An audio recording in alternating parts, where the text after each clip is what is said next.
Computer. Okay, here we go. We're recording. Welcome to Nervous Rex. Mark Norman. What's up, dude? Hey, comedy. Good to be here. This is wild. I've seen you in movies. This is crazy. What have you seen? Well, I remember you banging Felicity back in, what was that, 98?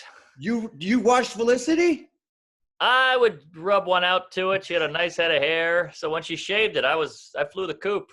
It's fun you said that because that was the week that I only did like 2 episodes, and it was a big deal because for you guys listening, I was the one who took her virginity, and the show was based on like who was gonna fuck her first, Brad or Noel. Those were the 2 guys. And yeah. So like real life, some guy comes along and bangs your broad. So there was good writing. It was anyway, yeah. So I was that guy, and she cut her hair off without telling anyone, and she showed up to work with the short hair, and they freaked out. And I was there, and I was watching like the network and all the producers going, "What did you do? That was your halo. Why did you cut it?" It was like her rebelling or something, and I was just like, "I'll stay out of this one." Yeah. Oh, that wasn't written in? I thought that was part of the whole narrative. I got inside stories, baby. That was her choice, and she just won the Golden Globe. And I don't think it was her being like, "I'm gonna do what I want." I don't know why she did it, but it was like kind of like a fuck you. I don't know. Yeah, well, good for her. I mean, there's about 28, 36-year-old women shitting blood right now because nobody knew that. That's insane. Yeah, women are ovulating. Yeah, that's a hot scoop. So everyone, Mark, this is Mark Norman. He's got my favorite podcast right now called Tuesdays with Stories. Love you and Joe. Wow. You guys got a great chemistry. You guys are magical together. It's like you guys, I don't know what it is, but you two together, it really is contagious. The flow and the cadence and how you guys riff. It's I've turned a bunch of friends onto it. You guys are now our favorite comedy podcast. Oh my God, that means the world to me. Thank you for telling people. Thanks for spreading the jizz and the cheeks. How did you hear about it? How did you originally get involved in it?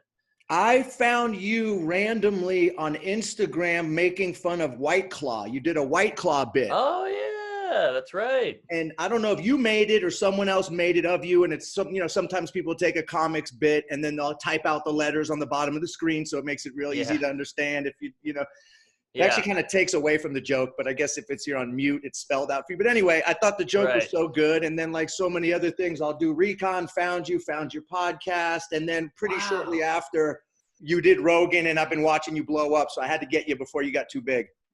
Man, I'm honored. And it's nice to know this goddamn evil worldwide anal is actually working, because there's so much hate and cesspool of placenta and miscarriage flowing through the whole world that it's nice that there's some good can come out of it.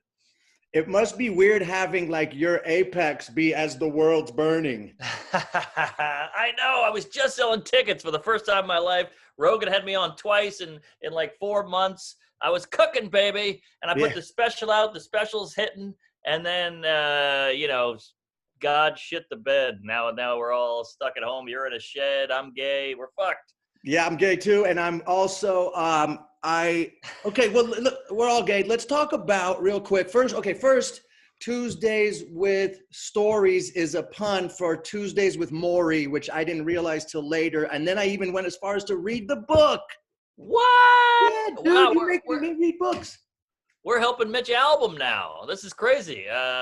Yeah, I don't know why Joe List decided to call it that. I was like, I like a pun. It's coming out on Tuesday. Fuck it, let's do it. And there's not much behind it. Everybody thinks there's like some kind of reasoning behind everything. Like, it sounded good. And it's one of those names that's just caught on. Like, the first time you hear orange is the new black, that's a little bit of a mouthful. I don't know about that. But now it just flows. And now our title just flows. No, it's great. And I didn't get the pun. And then I realized, they're just talking. It's so don't take this the wrong way. It's so like trivial or mundane. You guys are just talking about what you guys are talking about, being stuck in the airport for an hour. And I'm fucking captivated. It's basically Seinfeld with racial slurs. There you go. And curse words and jizz and the whole thing. Queefs. Speaking of good transition, Seinfeld, another good thing I've been hearing, because I feel like I know you guys because I listen to the pod every week, and then Instagram, and then you just feel like, it's like I feel like I already know you. But for people listening, I'd love this story of how Seinfeld found you, because you're such a Seinfeld fan. You must be tripping out. I was tripping out, man. I was freaking out. The whole thing's bananas. I know that guy's face. I know his voice. I used to watch him on Must See TV back in, what was that, the 40s with my mom. I would sit on the floor, and I loved it then. And then I found his stand-up. We watched, I'm telling you, for the last time on HBO as a family. That was like a big deal. And then I moved to New York, and it's one of those things you're like, oh, Seinfeld, he's like, he's like a fucking Mick Jagger level kind of fame. I'm a comic, he's a comic, but we'll never cross paths. Right. And I did the Tonight Show. He saw it, and he was like, oh, who's this guy? And then he kind of did some Simon Rexing, and that was it. He sucked his own dick.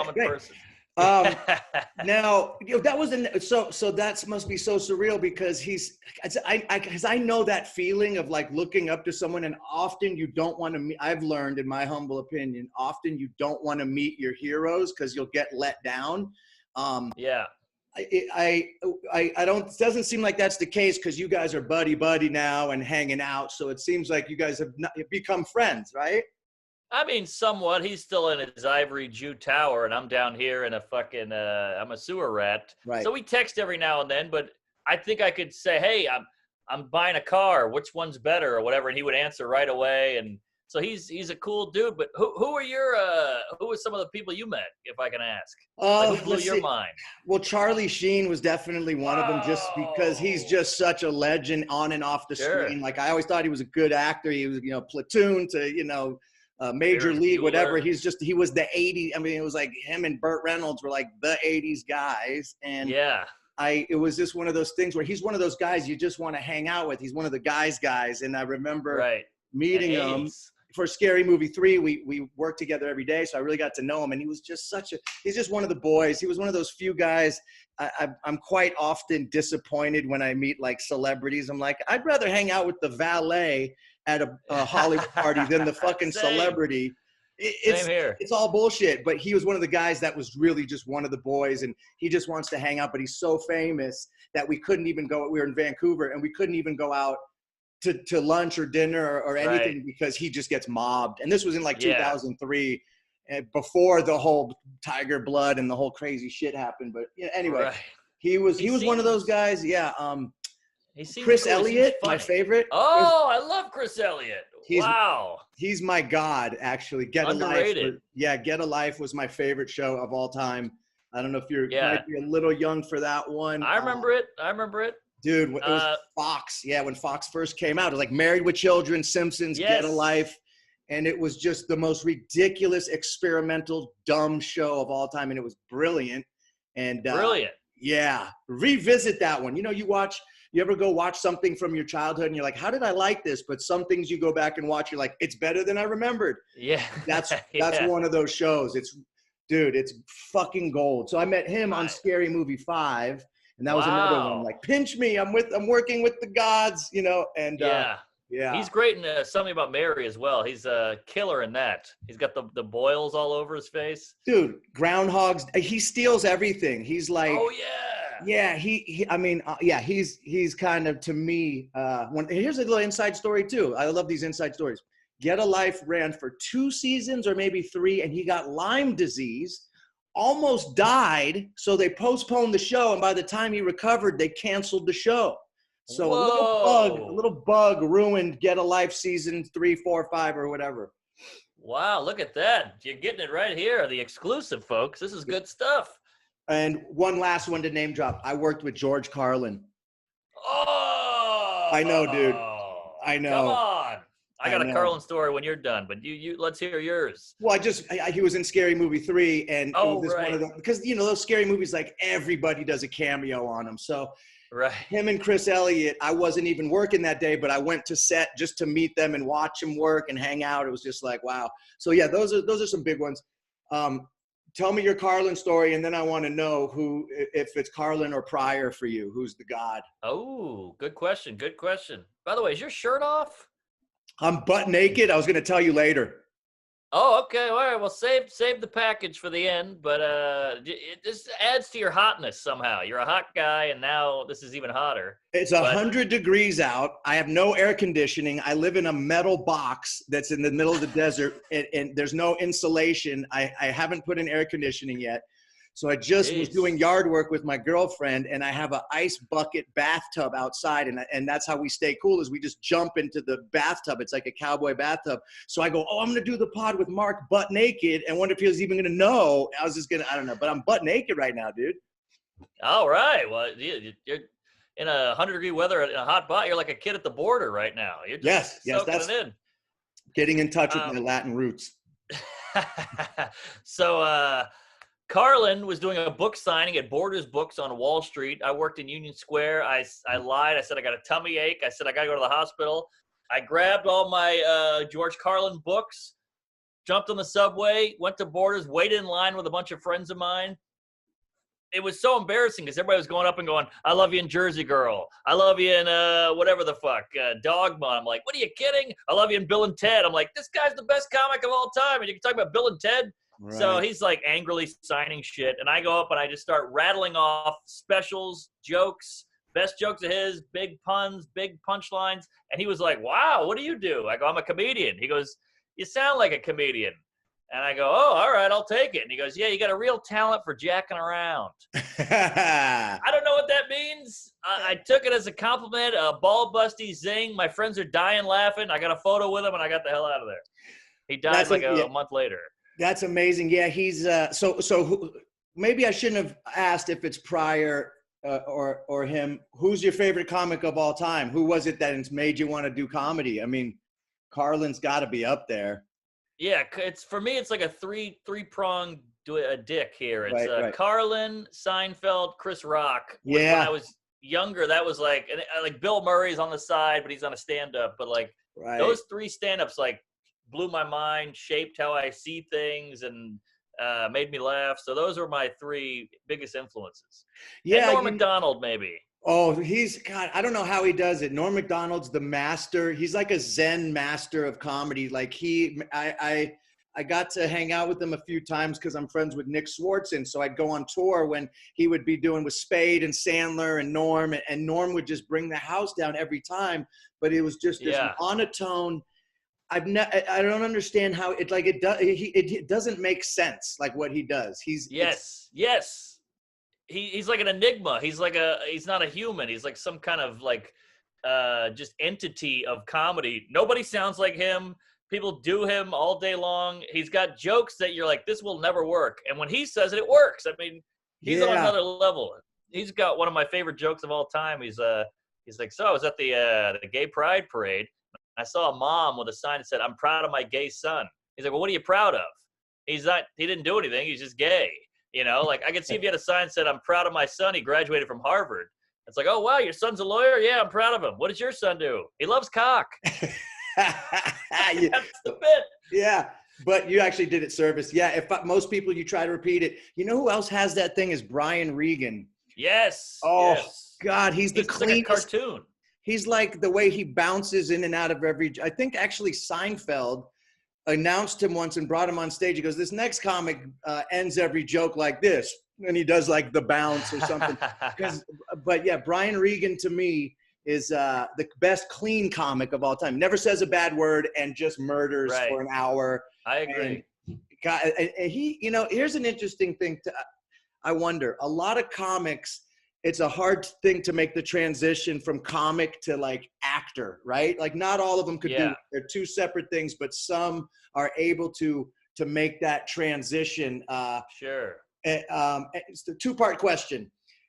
It's always been interesting to me to see who could do both, because sometimes it just doesn't work on camera when someone else has to write for them and they're just a stand-up comic, like a Dave Attell or something, or a Brian Regan. Yes. You give them a show and it just doesn't work because they're so fucking good that they're just a master at that you get the overproduced set, you get the writers and the notes, and then it loses the magic. Right. Completely. That, and then so you agree with that? I guess it's not a question. It's more like, do you agree with me? And then secondly, I agree, but Ray Romano, there's a couple guys who supersede, they went past, Ray Romano was a horrible actor. He had his own sitcom. He basically just played himself. And, he's like, hello, I'm Ray. It's just one note. But then now he's in all these movies and he's great. He's in a fucking The Irishman and he's killer. So there's those. So some people can do it. Some unicorns make it out now. And also you get your Robin Williams, you know, they'll go in an Oscar. Yes. You get your Jim Carrey's. Good. Jim Carrey's. And then this happens too. Eddie Murphy. Then they get so famous and rich, they're not funny anymore. Completely. Everybody wants Eddie Murphy to come back. I'm like, don't come back. Let us have the legacy. Let us have the legend status. If you come back, it'll ruin it.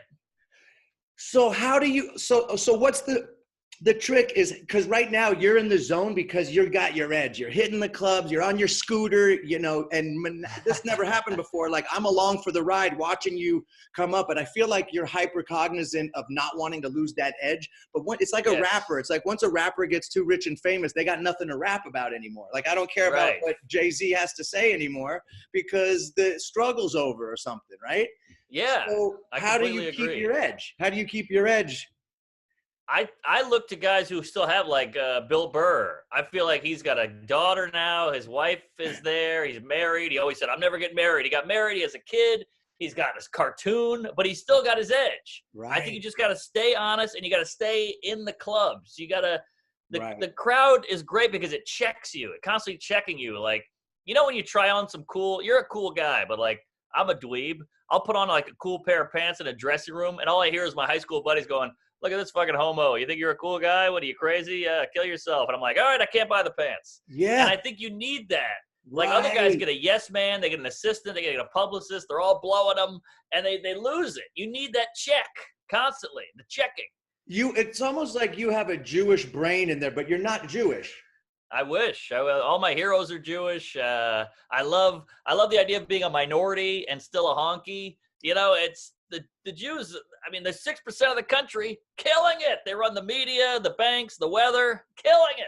Yeah, I'm conflicted because I'm half Jewish, but my mom is Jewish, which means I'm Jewish. So, like, if Hitler came in, he'd be like, oh, your mom's Jewish, you're out of here, you're coming with us. So, well, technically, I'm a Jew, but I'm treated like, I don't necessarily, I mean, unless you really look at the profile, you might be like, hey, he's just an Aryan white guy. But no, I'm Jewish, so I have the neurotic, you know, I hate myself brain. Yeah, same. So I'm constantly checking myself, and I can never, like, kick my feet up and be, you know, and plus also in this business, I've had the peaks and valleys. I've had it all, then had nothing, and had it all, had nothing. So you eat the humble pie, and then you realize how good the humble pie tastes, because it really does. You need it. You need to. I've had I've been on the top of the fucking mountain, and I've been in the gutter and everywhere in between. And I think that's, I'm lucky that I had that, you know? Because I'm constantly checking myself, right? The king of that is, I think you're completely right, is Larry David. Larry David is a zillionaire, best sitcom of all time. His new show on HBO is great. It's fucking 11 years in the making or whatever the hell. And he's still a fucking meek, bald Jew with glasses who is neurotic and hates himself. Like, I mean, he just grew up in Brooklyn. His mom yelled at him every day. He was poor. He drove a cab. And I think for some people, it's just built in. It's in you. I mean, Colin Quinn said no one handles success well, but I disagree. I think some people do. Like Larry David is just the same guy. He said he bought a convertible once, and he put the top down, and he drove by. He's at a red light, and somebody goes, "Your show sucks." He said he put the top up and dropped the car off and bought a Prius.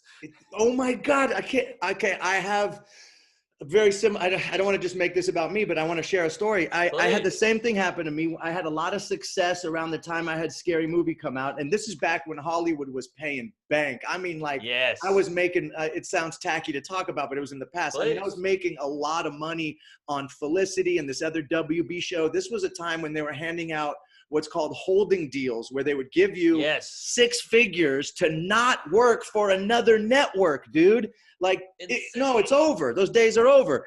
Of course. The WB network, remember that? The WB, they gave me like, they gave me 6 figures and just said, we're keeping you on ice. We don't know what we're going to do with you yet, but you're not allowed to work for any other networks. I'm fucking, 26 years old. Like, are you fucking kidding me?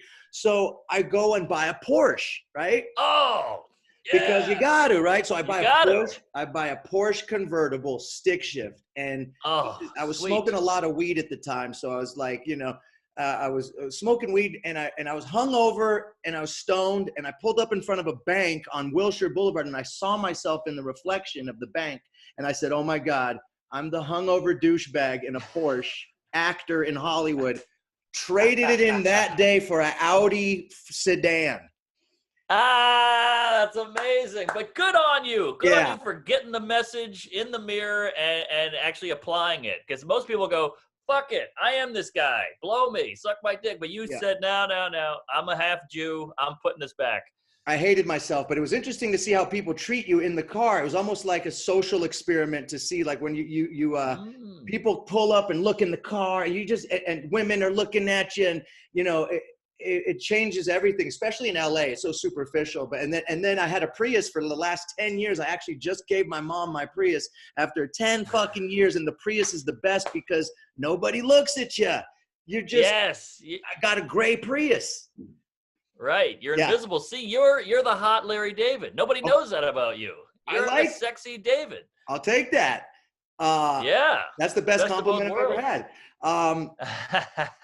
Larry David. Wow. Yeah. So there's a few that keep their edge. I guess you seem like the kind of guy that even if you get a lot of success, I feel that you're gonna be the kind of guy who's going to stay humble and not lose the edge. So I'm not worried about you, but I imagine that's something that a lot of comics that you guys talk about.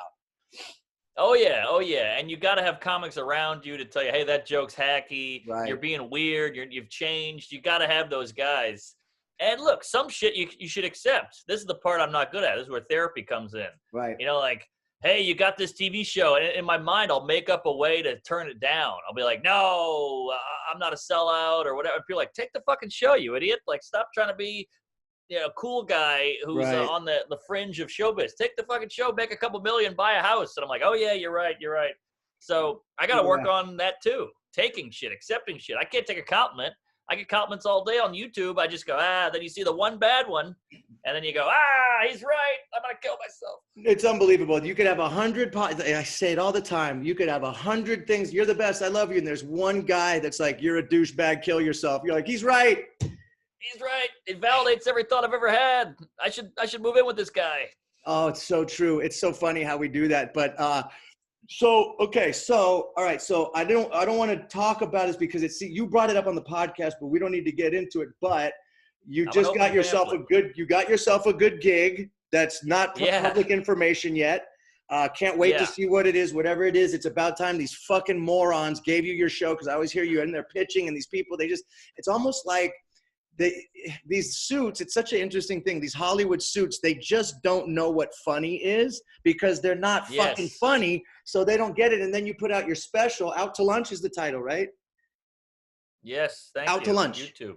On YouTube. You got 1 million hits in 2 weeks. And now they're sitting back going, fuck, we should have given this guy a fucking deal. What's wrong with us? So what's that like going in? Because I've done that rigmarole myself where you go in and pitch the shows and they suck your dick and they're blowing you in the fucking thing. And then you walk out and never hear from them again. You're just like, I hate this business. But then you get the one gig. Yes. And you're fucking chilling. Yes. Uh-oh, there you are. Sorry, that was not a computer freeze. I was frozen in shock. I was frozen in motion because I'm so happy for you that you got your gig, but we don't need to get into what it is, but I'm happy that you finally got it. I'm sure we're all going to see it eventually. Are we talking pilot? Are we talking special? What can you tell us?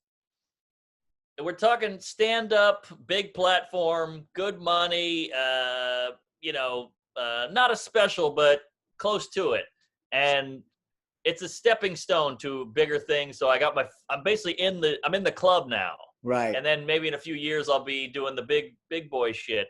But I'm in the club now, and it's bittersweet, Rexy, because, hey, I put this special on YouTube. I had to, grab my balls, hike up my skirt, and go, all right, this is a risk. This could just fizzle out. This is something I've worked on for 4 years. That set, tightening and roads and getting heckled and going out to fucking Lansing, Michigan, and Wichita and all this shit, getting my ass kicked. And it came out great, and it worked.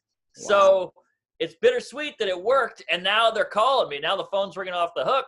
But I'm also like, I'm the same guy I was before, but these are such queefs. They're such ballless, nutless cunts that they can't take a chance on a straight whitey. It's too risky. And another thing I want to say, these douches in the suits, all they do is preach by diversity and we got to mix it up, which I'm all for, but it's all a bunch of white guys around a table. You don't even practice what you preach. You're all white. What are you doing? You're telling me I got to be in a wheelchair, get a tan, and go gay? Right. You're all honkies out here. It's a bunch of fucking white guys in suits. It's like Twitter. Yeah. Yeah, I get it. Now, okay, you're totally right. And that was something that I ran into, was that these, in Hollywood, it was really frustrating because once you get suits trying to be creative and they're all operating out of fear because they're all about to lose their job, it's just a recipe for a shit show. And then someone like you just goes and does it your way, or like Rogan does it. And it's so much cooler as a fan just to see you do it like, fuck the establishment. I'm doing it my way. I put it on YouTube. Millions of people are laughing, which at the end of the day, I mean, that's all it's really about, isn't it? Like, it's the magic, making people laugh. You're doing God's work. This is actually to me, stand-up comedy is, and Chris Ryan, who I'm setting you up with, I'd love for you to do his podcast. He always says that stand-up comedians, that's the oldest job in the world, because think about it. Back in like hunter-gatherer days, someone sat around the fire telling stories and making people laugh. It's like the purest form of entertainment. I tried stand-up for a few months in New York and LA. I bombed so bad. It was the most humbling experience of my life. And there was nothing more nerve-wracking than waking up in the morning and knowing that I got to go stand on stage for 5 minutes at an open mic with a light in my face, and these jokes that I doubt that are funny in my own mind. And then I'm saying them, and just thinking about it, it's like the same feeling as when you're going to get beat up after school. Your nerves are right. Oh, fuck. I don't know how you do it. I don't know. I had those same. When I moved to New York for the first 3 years, I had those fears. I'd wake up and your eyes open. The first thing you think is like, oh, I'm doing that fucking mic on 13th Street today. God, that thing is a fucking killer. I'm going to die up there. But yeah, man, thanks. Stand-up is cool because I always wonder, like, you see guys playing the guitar and he's like passionate about the guitar, passionate about sneakers, or passionate about cars. I'm like, but what if cars were never invented? What if the guitar was never invented? What would you do? Right. Comedy is great because it just is. It's like dancing or fighting, it's just, you don't have to invent it. It's just a human trait. So I love that you can't take it away, and AI can't do it. Right. You can get an AI truck driver all day, but you can't get a robot to write a zinger. Right. That's so true. So that's fun. Yeah. And I think there's another thing I remember taking when I lived in New York for a few years. I remember I took a improv class, and I remember how not funny everybody was in the class. And I remember thinking, oh, you can't teach or learn funny. You either got it or you don't, right? I don't think, I'm going to go learn how to be funny. Like, nah, it doesn't work that way. It's just, you got it or you don't. Yeah, I agree. Like LeBron, he's a specimen, physical specimen. What is he, 6'7"? I don't know. Big dick, for sure. Even if he never played basketball, and I played basketball my whole life, just with friends, but if you handed him a ball, then me a ball, and he'd never played before, I feel like he could still beat me. Right. I'm doing the black guy math as well, athletics, but he could kick my ass. But it's innate, but it's also, you got to learn the technique. You got to learn the fundamentals. You got to go do it and repetition and all that. So I think it is. It's in the bones, but you also got to perfect it. Yeah. Speaking of in the bones, would you rather butt fuck your dad or have your mom suck your dick? Ooh, I'll go with the BJ because it's still a lady. Right. Well, nothing against the gays, but I'm not one. So I'm still getting lady parts. I'm still getting a BJ, and I don't have to fuck a guy in the ass, which doesn't seem like it feels good anyway. Right. So it's to me it's a trifecta hat trick. Well, you didn't even hesitate. I thought I was going to throw you off on that one. No, I think about that shit 3 times a day. My mom blowing me. Are you a masker or an anti-masker? How do you feel about the pandemic? And what's because I'm just the neurotic Jew who doesn't want to upset anyone. And in my mind, if there's a 1% chance that I might get someone else sick, I just don't want to be like, sorry, I don't want to cause any problems. So I got some friends who are like, my civil rights are taken away. It's like, I just wear the fucking mask for a couple weeks. I don't know. What's your take? I wear it I don't think I need it. Like I'm all over. I shake everybody's hand after a show. Before this, I would go all over the fucking country, all over the world doing stand-up, eating dog shit, takeout food or whatever. So I have zero, my immunity system is like, I'm like the Rock in Right. here, but out here I'm Shia LaBeouf. But in here I'm the Right, Rock. right. I could eat anything. I could eat a cup of dirt. I could eat a gallon of jizz, and I won't be affected. But I just wear the mask because I'm like you. I'm scared of getting yelled at by an old lady because that'll just ruin my whole confidence. Yeah, I know what you mean too about building up the immune system by being a garbage can. It's something about it. Because I kind of, it's funny. I live a life like I read Steve Martin's book, and he would talk about coming back from the comedy club and sitting in some hotel room by himself and being so tired, but he can't sleep, and he's staring at the ceiling of some Ramada in Phoenix, and he can't sleep because the energy, and he just, all these people are just, and you're buzzing, and I do this. I have a comedy music character called Dirt Nasty that I take on the road. So when I go on the road, I'm flying into, Albuquerque. I'm doing a show one night for an hour. I'm staying in a shitty hotel. I'm getting up the next day. I'm traveling to another city. I'm meeting fans. So it's like, oh, I get the routine that you guys have. And I'm doing sort of on stage, getting some, juju going, but I'm hiding behind music that the audience is singing along with. So it's not as hard as doing stand-up, but the lifestyle is the same. So I know what you mean. I've become bulletproof from just traveling and eating fast food and just being, right. So I feel the same way. Yeah. I mean, also I live in New York. I'm on the subway. I'm licking the pole. Like it's my immunity is way up. So again, I just do it. I have no fear of the Rona.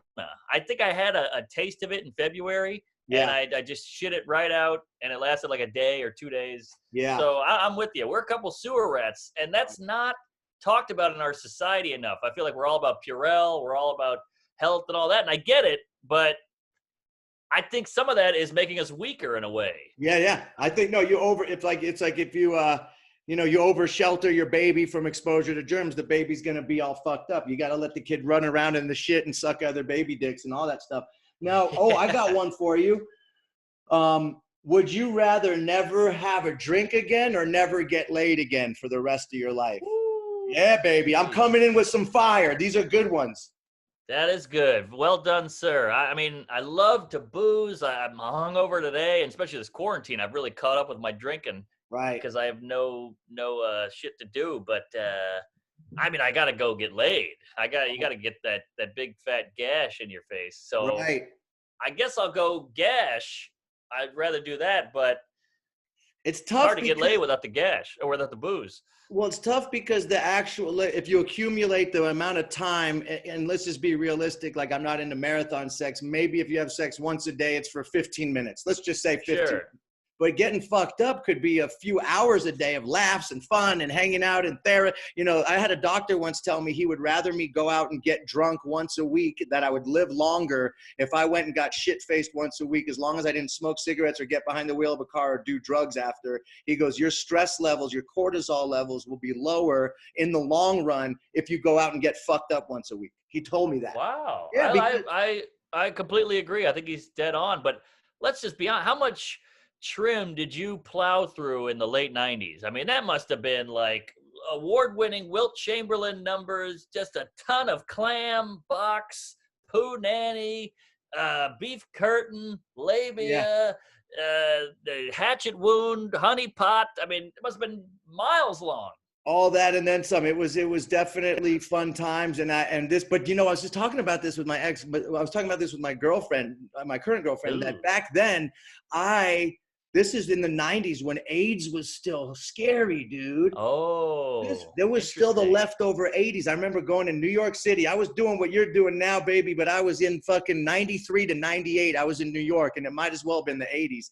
It was pre-Giuliani. Yeah. It was the Wild West. There was pimps and hookers in Times Square. There was fucking sex brothels in the middle of it was madness. And AIDS was still a scary thing. And my godfather died of AIDS. So it was very real to me. Whoa. Like I had family die of AIDS. So I was fucked up by it. So I remember anytime I would hook up with a girl, I would go get tested and I'd be sitting in the waiting room going, I'm dead. I know I'm dead. I'm dying. I'm going to die. And then, this is funny, the doctor, not the same doctor, told me, he goes, Simon, you need to stop coming in here and freaking out every 3 weeks because he goes, let me ask you 3 questions. He said, do you use needles? I said, no. He said, are you straight? I said, yeah. He goes, do you have anal sex? I said, no. He goes, look, you're a straight white man. You don't need to worry about anything. So he basically just said, stop wearing a rubber. Yes. Wow. You Yeah. got the most honest doctors on your payroll, by the way. I love it. Yeah. Yeah, I guess, but I didn't know if that was a good or a bad thing. These doctors are giving me the green light to get drunk and fuck without a rubber, but hey, I'll tell you.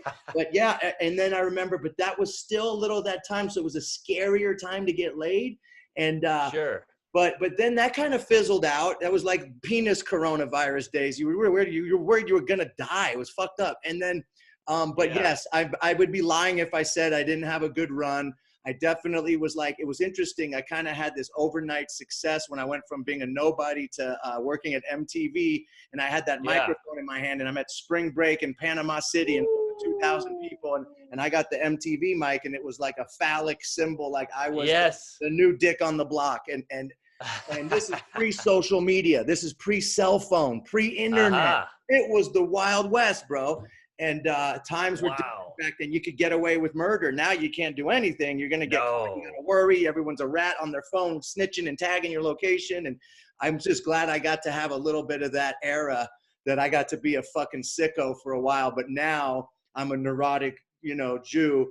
And I'm not sober, but I don't get fucked up like I used to. I used to just party and just chase girls around. And it was just, I was just perpetually chasing pleasure forever, to the point where it was just sad, Right. Yeah. I've been there.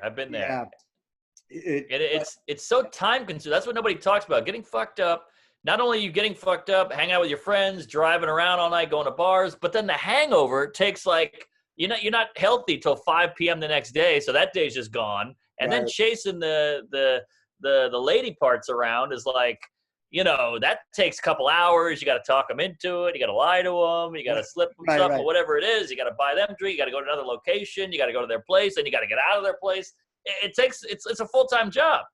It's exactly right. And I remember at one point I was like, if I would have added up all these hours that I was chasing girls and partying and put that into my career, I would probably be a successful millionaire. But then I also think I would also probably be dead. So I'm glad I'm even right. I would be like on a yacht in Saint-Tropez with a heroin needle like in my dick with like Leonardo DiCaprio or some crazy shit. So I'm glad I didn't get to that level. I've been like in the peripheral of those guys in LA, but I was never quite in the A-list. I was always just like, I always look at it like this, like I'm in the NFL, but I'm not playing in the game. I'm on the sideline and my jersey's all clean, but I'm in the game, baby. You're in the game. You're in the Superdome. You're in the Super Bowl, and you got a ring, and you're getting all the benefits and the money. I think you're fine. I feel like it's better to be in that middle zone, because then there's no expectation. So I was just always kind of threading that thing. So I think I was very lucky to just have like moderate success, because I've seen some, I don't want to say names, but people really blow up and they lose the plot. They lose the plot. I mean, fame is a fucked up thing. It's psychologically, I don't think anyone's built for it. And a lot of people, everyone wants it. And it's like, you don't even know what you're asking for, because I've had a little taste of it, and it fucks you up like psychologically, Really? I think so. Yeah. For me, at least, because I'm a weird, I'm a self-loathing Jew, and I hate myself, and I want, I'm just like, and anytime someone busts out a phone, you're like, are they taking a picture of me? Oh, I'm such a narcissistic maniac. They're not taking a picture of me. Then the flash goes off, and then they tag you. They were taking a picture of me. You just go through. Well, it's fame. I don't have any touch with fame. I've met celebrities, obviously, but I have no fame myself. But I've felt the drug a little bit, and it's almost like booze, where I think you can, if you learn to manage it, you're going to be fine. Like, we all know the guy who blacks out every night. He drinks too much whiskey, passes out on the sidewalk, he pukes on himself, and he pisses himself. Or you can go, all right, I had 2 shots. Let me hold on to a Budweiser for a couple hours, have another shot, and then I'm going home. Right. And you kind of got to do that with fame, like, all right, I'll take this movie. Fuck that. No, thank you. VH1 or whatever it is. Right. And, you play it safe. Yeah, I think not by my choice, but that's exactly what it was. It's almost like the bartender cut me off fame-wise right when I needed to go home, So I got perfect. Yeah, no, it really was perfect. Yeah, okay, well, let's see. I didn't get to one question that I wrote down, except would you rather butt fuck your dad or have your mom suck your dick, and who's you? I wrote questions. I never get to the questions. Oh, I got one. I'm really into this stuff. Oh, I love, I always tell my girlfriend, give it a goog. Did you coin that phrase? And do you give it, that's a great term. I say it all the time, because anytime something comes up, give it a goog. Yeah. Well, no one believes me ever. So I'm like, Goog, I'm a big fan of fun facts. I'm a huge cum guzzling fun facts guy. And Right. I say them all the time. People go, what? Where'd you get that? What? I'm like, give it a Goog. I know you don't believe me, but trust me, it's on the internet box. So it just kind of came out of that. And shortening a word just makes it come out quicker. Yeah, and did you make T-shirts? I heard you say, or did you patent it or anything? Because that's a good one. Oh, maybe I should. I don't know how to do any of that shit. I'm so dumb. Like once I see one patent form and I go, this is too confusing. Yeah, I'm the same. So I should get an assistant or somebody on that. Yeah, but they're on my website. Remember that? And then remember Bing tried to come out. Remember Bing? Yeah, of course. Give it a Bing has a ring to it too, but Goog just flows better. But Bing was just one of those search engines. Yeah, that one just doesn't. Give it a Goog just has a great. I end up using that one all the time. Oh, thanks. Oh, yeah. One other question I got for you. I don't want to take up too much of your day because I know, you're a busy guy.